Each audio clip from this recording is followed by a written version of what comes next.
बिस्मिल्लाहिर्रहमानिर्रहीम। पोटाशियम ज़्यादा हो और साथ ही साथ गुर्दे का फंक्शन भी ख़राब हो, यानी क्रेटिनिन भी ज़्यादा हो जाए, ये बहुत एक यूजुअल फिनोमेना है कि गुर्दे की क्रेटिनिन फ़र्ज़ करें 1 से ऊपर है, 1.5, 2, 4 किसी भी लेवल पे आप चले जाएं, और उसके साथ पोटाशियम भी नॉर्मल से ऊपर है 5 या 5, 6, 7 किसी भी लेवल पे। तो ये दो चीज़ें इकट्ठी क्यों होती हैं? गुर्दे का काम है हमारे जिस्म के अंदर नमकियात को नॉर्मल रेंज के अंदर रखना। जब गुर्दे कमज़ोर हो जाते हैं तो वो पोटाशियम को जिस्म से बाहर फेंक नहीं पाते, उसके नतीजे में पोटाशियम जिस्म के अंदर बढ़ जाता है। तो गुर्दे की कमज़ोरी की निशानी भी पोटाशियम की ज़्यादती हो सकती है।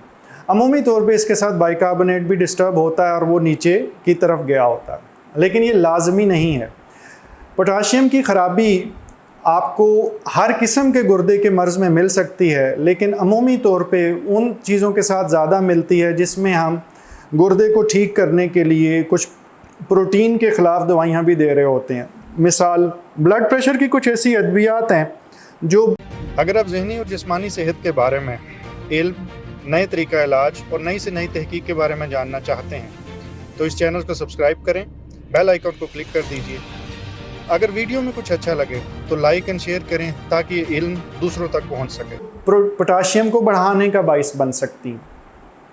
हम उन्हें एस इनहिबिटर ARBs कहते हैं, जैसे लो सार्टन, वेल सार्टन, ईजी डे के नाम से, डायोवैन के नाम से, वेलटेक के नाम से, एक्सटोर के नाम से, आप जिस्ट्रिल के नाम से जानते हो, रेमीपिल, रेमीपेस के नाम से जानते हो।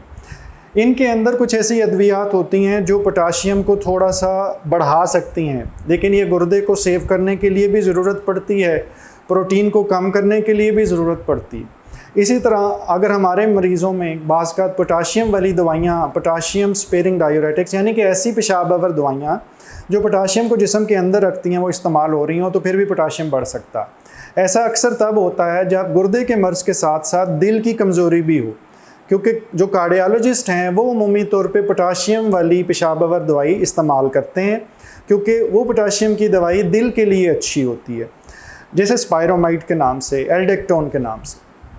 अगर ये दोनों चीज़ें इस्तेमाल हो रही हैं तो आपको अपने मौलिज से पूरी पिक्चर शेयर करनी है कि मैं दिल की दवाई भी ले रहा हूँ, मैं गुर्दे की भी दवाई ले रहा हूँ, ये आपके सामने पड़ी है और ये मेरी रिपोर्ट आई है, इसको एडजस्ट कर दें। आपने किसी दवाई को बंद करना या किसी दवाई को चलाना नहीं है, इसके बारे में आपने अपने मुआलिज को फ़ैसला करने देना। बाज़ का पोटाशियम बहुत ज़्यादा हो जाता है, इतना ज़्यादा कि उसके साथ दिल की जो सी रफ्तार है वो बेरब्त हो रही होती है। पोटाशियम जब भी ज़्यादा हो, आपने फ़ौरी तौर पे अपने मुआलिज से डिस्कस करना है, ECG करवानी है, उनको दिखानी है, और इसको कम करने के लिए हो सकता है फ़ौरी तौर पे कुछ टीके लगवाने पड़ें।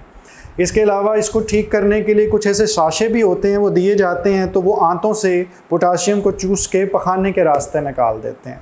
कैल्शियम के टीके भी लगाने पड़ते हैं ताकि जिस्म के अंदर पोटाशियम का जहर दाखिल ना हो सके। ये सारा का सारा मामला हॉस्पिटल के अंदर होना है, आपके मुआलिज ने होना है, किसी किस्म के टोटके के चक्कर में नहीं पड़ें। जब भी पोटाशियम ज़्यादा हो, इसको सीरियस तौर पे लीजिए और अपने मुआलिज से डिस्कस कीजिए। इस वक्त जब आपका पोटाशियम ज़्यादा है तो कोशिश कीजिए खुराक के अंदर फ्रूट्स, और ख़ास तौर पे अगर केला इस्तेमाल करते हैं ज़्यादा या बनाना इस्तेमाल करते हैं, खजूर इस्तेमाल करते हैं, तो उसे ना इस्तेमाल करें। लेकिन ये याद रखिए कि तमाम ही फ्रूट्स के अंदर पोटाशियम ज़्यादा होता है, तो ज़्यादा फ्रूट जब भी इस्तेमाल करेंगे पोटाशियम बढ़ेगा। अल्लाह ताला आपको मुकम्मल ज़िंदगी दे और दूसरों की ज़िंदगी मुकम्मल करने का शर्फ अता करे। शुक्रिया।